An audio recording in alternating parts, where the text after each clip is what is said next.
Bango. Nyet.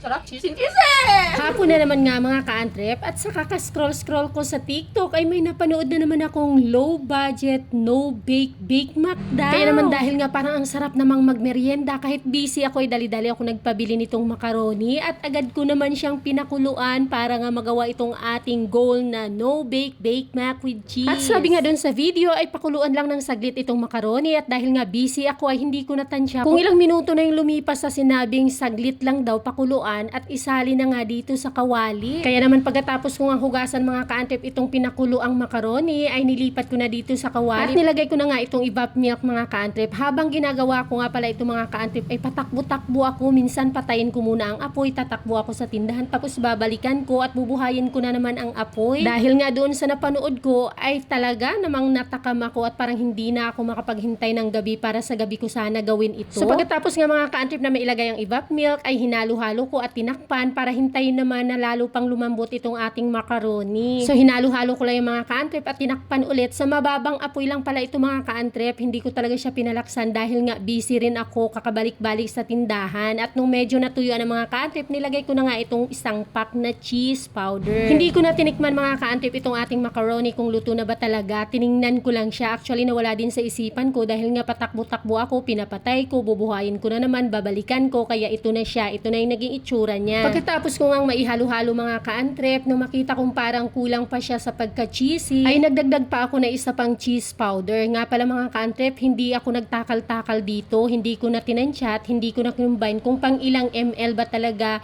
itong ating evap milk para doon sa 500 grams natin na macaroni. So hinalo-halo ko lang ulit sa mababang apoy pa rin. So mga ka-antrep, nung nailagay ko na nga ang 2 pack na cheese powder, ay napansin ko na parang hindi pa talaga malambot itong macaroni. Kaya naman nagdagdag na ulit ako ng isa pang maliit na lata na evap milk para lang talaga lalo pa siyang lumambot. Parang nag-aalala na ako mga ka-antrep sa puntong ito nitong ating macaroni no bake mac. Suggest ko sa inyo kung gagawa kayo mga ka-antrep, lutuin nyo ng gusto ang macaroni. Tapos mga ka-antrep, parang napansin ko na naman na parang kulang na naman siya sa cheese. Kaya ayun, nagdagdag na naman ako ng cheese powder. Nung medyo patuyo na nga mga ka-antrep itong ating macaroni, ay nilagyan ko na ng cheese sa ibabaw. Kaya lang mga ka-antrep, din cheese po itong nailagay ko, hindi po yung quick melt cheese. Nagpahanap kasi ako ng quick melt cheese pero walang mahanap dito kaya yung Eden cheese na lang. Ang problema mga ka-antrep, medyo matagal siyang matunaw. Hindi kagaya nung quick melt ay mabilis talaga siyang ma-melt kaya nga quick melt.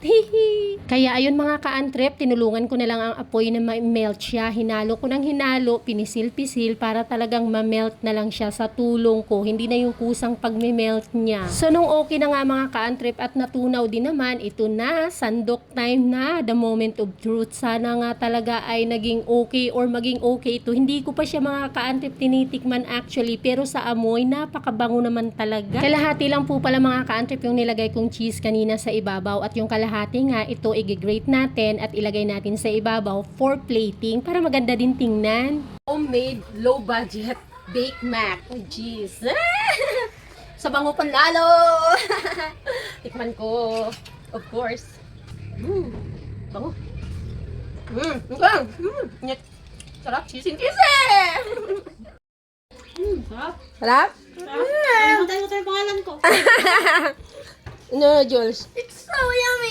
It's like heaven. Yes, sa ka-over. Ayun, at nasarapan naman pala talaga sila mga ka-antrep. At sa totoo lang mga ka-antrep, napaka-cheesy niya, malinamnam at napakabango. Pero nakulangan ako mga ka-antrep sa lambot. Yun bang lambot sana nitong macaroni na yung para siyang matutunaw na lang sa bibig mo. Yung iniisip ko na yung kasing lambot sana nung natikman namin ganito sa Kenny Rogers. Ganung lambot. Pero overall, masarap naman. At panigurado, gagawa ulit ako nito. Gagawin ko ng perfect yung lambot ng macaroni. Maraming salamat. Please like, follow, and share. And gawin nyo na rin mga ka-antrep pang merienda. Napakabilis at low budget lang. Bye-bye!